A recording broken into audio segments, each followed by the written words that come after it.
Okay, here we are in the midst of the clutter and the declutter, and I'm thinking about how to measure the success of my week.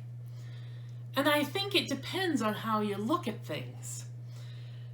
Here in my office, some parts of the decluttering remain quite invisible, and some parts of the decluttering, well, are a little bit visible.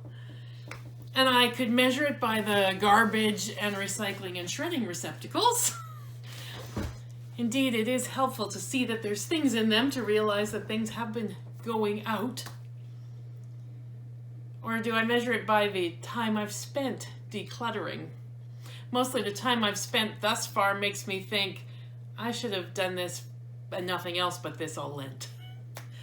Which probably gets me to the point. It depends on my expectations, doesn't it? Which is true every week this Lent. What do I expect of myself when I say I'm going to give something up? I ran up against that from the very beginning as I tried to figure out what I meant when I said I'd give up processed foods. Just like last week when I somehow hoped that the simple intention of giving up excuses would mean that it would be easy to do so, I kind of hoped that the intention of getting rid of the clutter would make it easy to do. But it's really not. It's complicated. I make everything complicated. Sometimes I wonder if I could just pick up a pile and chuck it.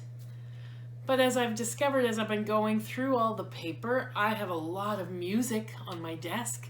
And in truth, I use that and use it over and over again. Music is something we still use in hard copy in the world. The other problem is that I have a lot of paper with personal information on it. Not my personal information, but other people's personal information.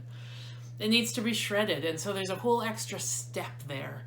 And I have to check each piece of paper to see whether it can be public or not, whether I can just simply throw it away or recycle it, or whether it has to have different treatment. And that's time-consuming and discouraging, which is why I don't deal with it at the time, probably.